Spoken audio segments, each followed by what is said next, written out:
kita punya firqah namanya Al-Bahaiyah ya. Al-Bahaiyah ini nisbah kepada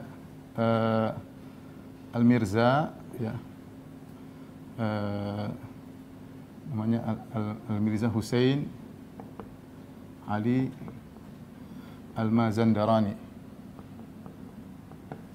Yang Mirza Hussein Ali Al-Mazandarani ini menggelari dirinya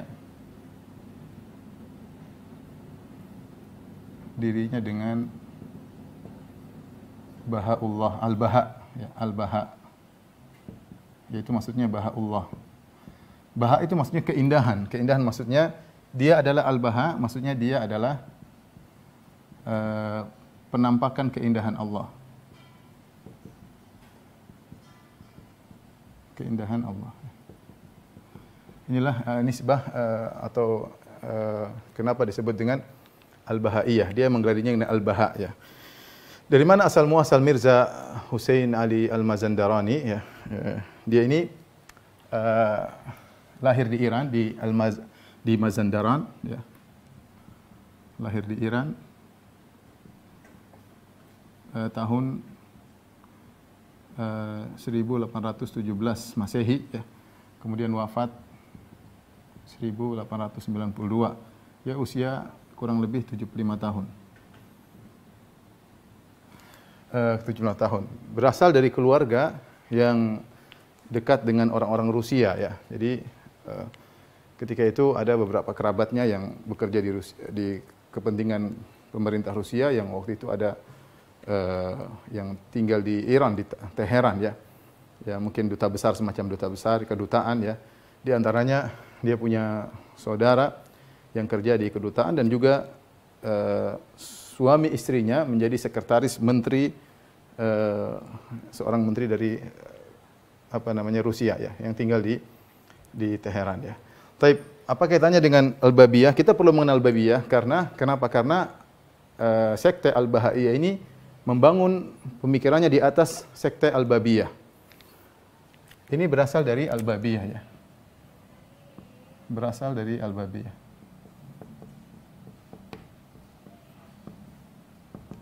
Apa itu sekte Al-Babiyah?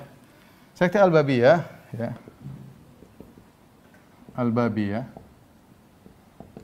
adalah nisbah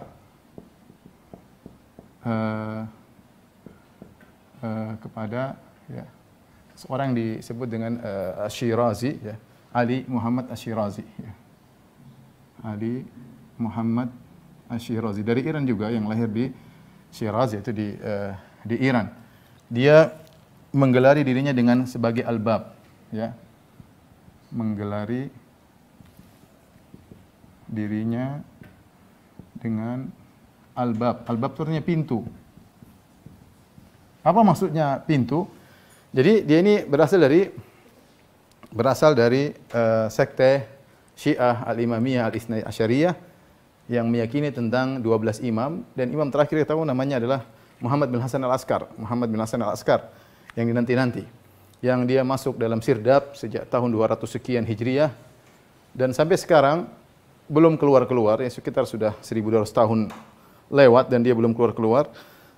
Ketika itu umat terputus dari connecting dengan Imam Al-Muntadhar tersebut, Imam Mahdi yang ditunggu tersebut. Maka perlu ada wasithah, perantara yang menghubungkan mereka dengan imam tersebut. Nah, perantara ini disebut dengan Al-Bab. Tentu mereka ada khilaf, ada yang mengaku Bab adalah si fulan, ada yang mengaku si fulan.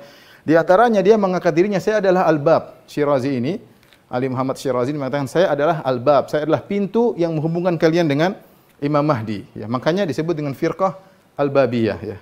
Dia mengatakan, saya adalah pintu yang menghubungkan kalian dengan Imam Mahdi. Kemudian berlanjut, sehingga akhirnya dia mengaku, lalu naik pangkat ya. Pangkat, ngaku sebagai Imam Mahdi.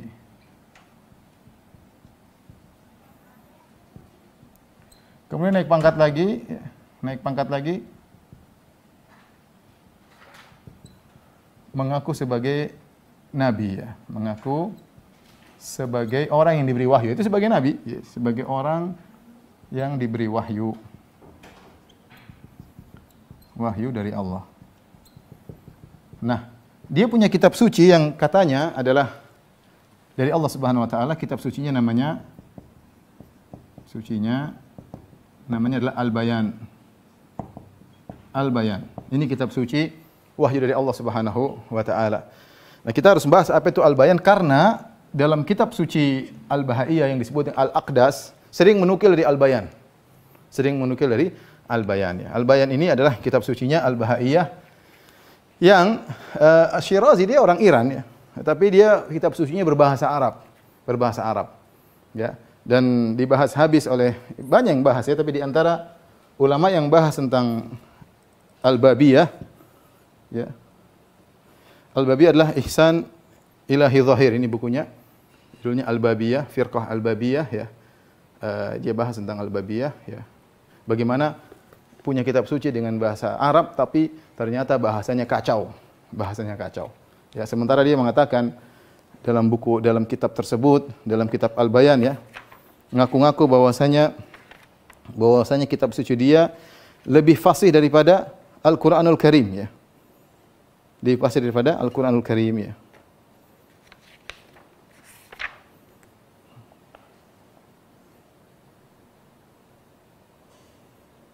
Banyak nukilan-nukilan ya. Dia mengatakan innani afdalu min Muhammad. Aku lebih afdal daripada Muhammad katanya.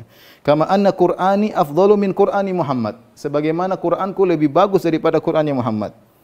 Idza qala Muhammad ya bi ajzil bashar an itiyani bi suratin min suwaril Qur'an fa ana aqulu bi ajzil bashar an al-itiyan bi harfin mithli hurufi Qur'ani.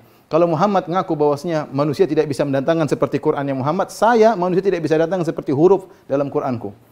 Ternyata kalau kita baca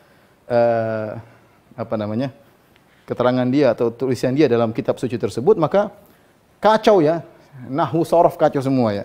Seperti dia ketika bersambung dengan, dan ini dinukil oleh ditatabbu, dikritiki oleh Ihsan Ilahi Zahir, dia sebutkan seperti ayat ini, seperti kesalahan nahwu, dia enggak tahu fa'il itu harus marfu, dia bikin fa'il dalam bentuk mansub ya, enggak ngerti nahwu ya. Kemudian ada an masdariyah, tidak menghilangkan nun, tidak memansubkan. Pokoknya kacau ya.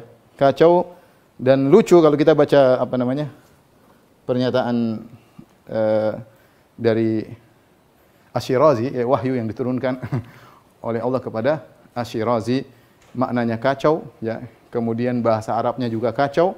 Namun ketika orang tidak mengetahui, karena murid-murid dia atau pengikutnya rata-rata orang Iran tidak ngerti bahasa Arab. Tapi ketika semakin berkembang zaman, sampailah akhirnya kitab suci mereka Al-Bayan di tangan orang-orang Arab, mereka tahu ini ngawur. Ini ngawur, ini orang tidak tahu bahasa Arab. Mengatakan diturunkan wahyu dari Allah dengan Al-Quran berbahasa Arab, ya, Al-Bayan yang ternyata bahasa Arabnya kacau. Ketika mereka dikritiki, sebagian mereka mencoba untuk membela. Di antara belaan yang saya baca lucu, di antara pengikut Al-Babiyah, ada yang mengatakan, dulu huruf-huruf itu berbuat maksiat kepada Allah Subhanahu wa taala. Gara-gara huruf bermaksiat kepada Allah, akhirnya Allah kekang mereka dengan i'rab. Allah kekang mereka dengan i'rab. Ya, setelah turun Ali Muhammad Asy-Syirazi, ya, Al-Bab ya, maka Allah ampuni, Allah kasih rahmat.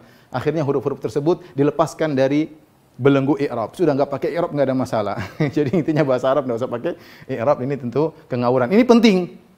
Kenapa? Karena kalau kita tahu ngawurnya kitab suci Al-Bayan, kita akan tahu ngawurnya Al-Bahaiyah. Kenapa? Karena Al-Bahaiyah membangun sekte mereka, pemikiran mereka di atas Al-Babiyah. Baik, kita lanjutkan. Ali Muhammad Asy-Syirazi ini ketika dia akan meninggal, ya, dia punya orang-orang khusus, ada 18 orang ya, yang disebut dengan Hayy ya, 18 orang yang mereka ini adalah orang spesial yang ditugaskan untuk mendakwahkan keyakinan dia ya.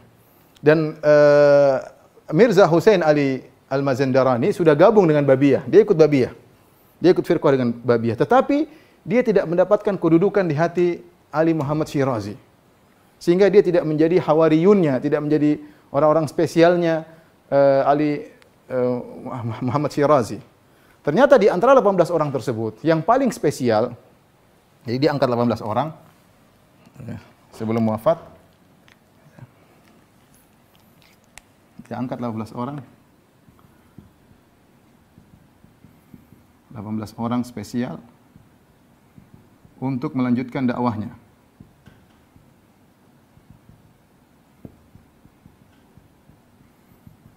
Yang paling spesial, yang terspesial di antara 18 orang tersebut adalah namanya Al-Mirza Yahya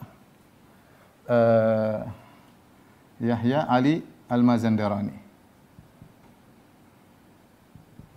Siapa? Ini saudara sebapak dari Mirza Hussein. Saudara sebapak Mirza Hussein. Hussein yaitu pendiri Al-Bahaiyah ya. Ini lebih muda, Mirza Yahya Ali Al-Mazandarani lebih muda daripada Mirza Hussein Ali Al-Mazandarani. Maka dia pun cemburu. Hussein ini cemburu, maka dia berusaha, kemudian dia masuk dalam ada muktamar mereka, akhirnya dia bisa mengambil hati mereka, akhirnya dia memegang kekuasaan. Padahal Ali Muhammad Syirazi tidak pernah memberikan tongkat estafet kepada dia. Makanya sebagian ulama mengatakan buku-buku, ketika buku-buku Al-Babiyah diterbitkan, banyak dibeli oleh orang-orang Al-Bahaiyun, Al-Bahaiyah. Kenapa? Karena dalam buku-buku tersebut sebagiannya menyebutkan yang akan melanjutkan saya adalah Mirza Yahya Ali Al-Mazandarani. Bukan ini, bukan Mirza Hussein. Tapi ini adalah fadhihah, ini adalah sesuatu yang memalukan sehingga mereka ambil buku-buku tersebut agar tidak tersebar. Karena akan kebongkar ternyata pendiri Al-Bahaiyah ini tidak diridhoi oleh Nabi sebelumnya, intinya Nabi sebelumnya. Nah, keyakinan Ali Muhammad Asy-Syirazi setelah turun Al-Bayan, Al-Bayan ini ya memansuhkan Al-Qur'an. Al-Qur'an. Semua harus kembali kepada Al-Qur'an. Dan ini yang ditekankan oleh Mirza Hussein Ali Al-Mazandarani, dia mengatakan bahwasanya Al-Bayan sudah masuk Al-Qur'an, tidak perlu lagi Al-Qur'an. Ya, ketika dia bertemu dalam perkumpulan dia baca surat Al-Waqiah di hadapan mereka, kemudian dia tafsirkan dengan tafsiran kebatinan, intinya bahwasanya kita tidak perlu Al-Qur'an, Al-Bayan sudah cukup. Lama kelamaan kita kembali kepada tokoh utama yang kita bahas, Al-Mirza Hussein Ali Al-Mazandarani. Lama kelamaan kemudian dia naik pangkat, akhirnya dia ngaku diberi wahyu oleh Allah Subhanahu wa taala ya. Lalu naik pangkat dan mengaku diberi wahyu oleh Allah Subhanahu wa taala.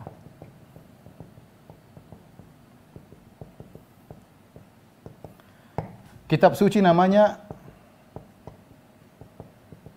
Al-Aqdas. Al-Aqdas artinya tersuci, artinya paling suci. Kesuciannya mengalahkan kitab-kitab sebelumnya, Al-Quran, Taurat, Injil, Zabur, semuanya kalah. Suhuf Musa, Suhuf Ibrahim, semua kalah dengan Al-Aqdas. Dan ini pengakuan dia dalam kitab Al-Aqdas. Alhamdulillah, kita kadang repot ketika kita berbicara tentang firak, tentang sekte, kalau kita nggak punya literatur mereka. Tetapi literatur mereka ada. Al-Bayan literaturnya ada. Al-Aqdas ini ada, antum bisa download di internet, ada Al-Aqdas, tulis Al-Aqdas, kitab Al-Aqdas PDF, kan keluar dalam bahasa Arab. Kitab kecil, kutayib, cuma ada dicetak 52 halaman, yang kalau saya download itu 112 halaman. Dan bukan seperti kita Al-Quran panjang penuh gitu, enggak, cuma sedikit-sedikit saja. Kitab kecil, baca sebentar sudah selesai. Ya, 112 halaman Al-Aqdas ini 112 halaman. Enggak banyak ya, 112 halaman. Nah, dia mengatakan bahwasanya kitab sucinya ini telah memansuhkan seluruh kitab-kitab. Ini ya, memansuhkan kitab-kitab sebelumnya. Semua syariat mansuh, tidak berlaku lagi.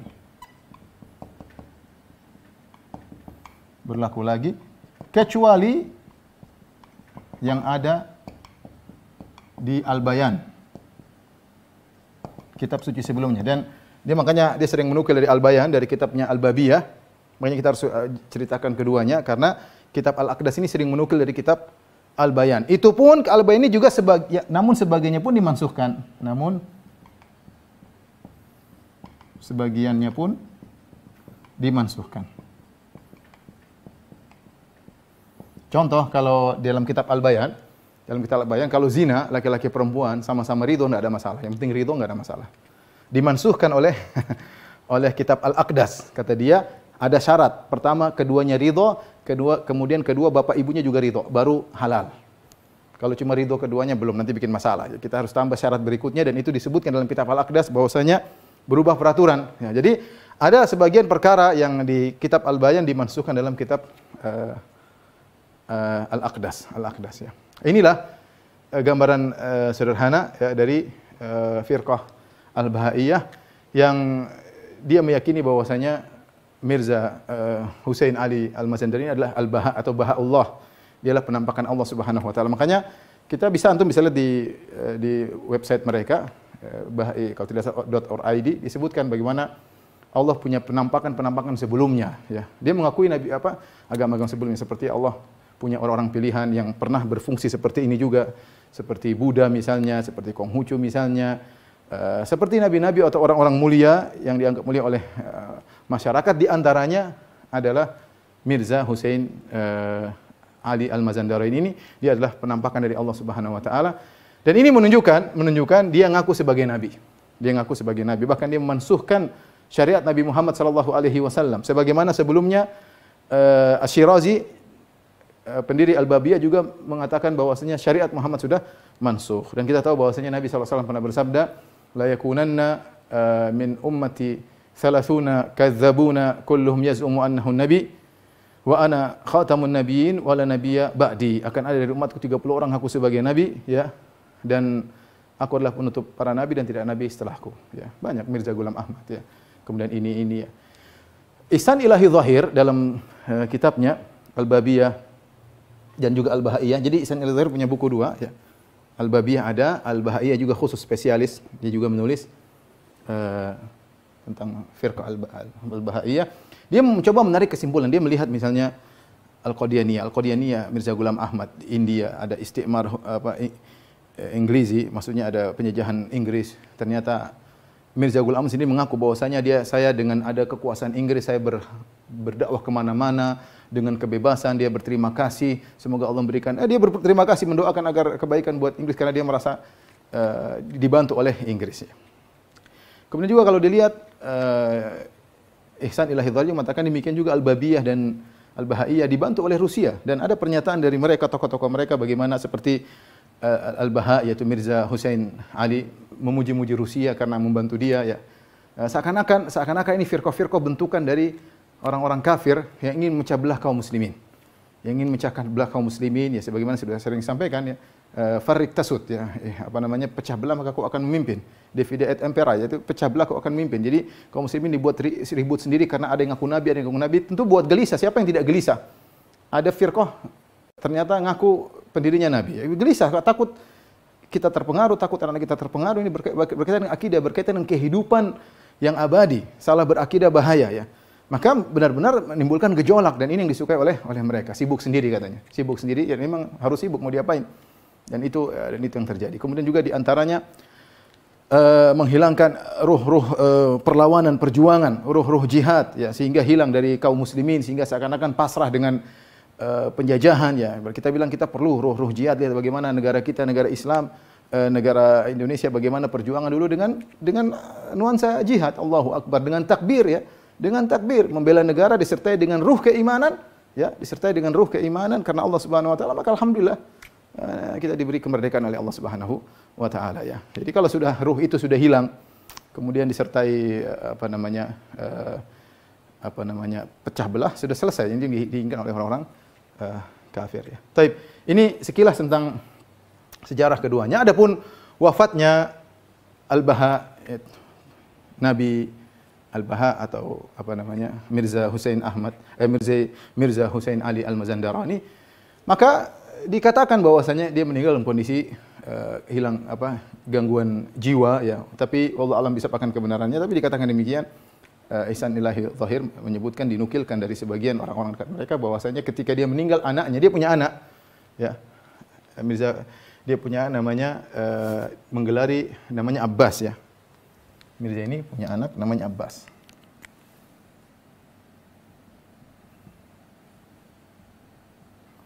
Namanya Abbas.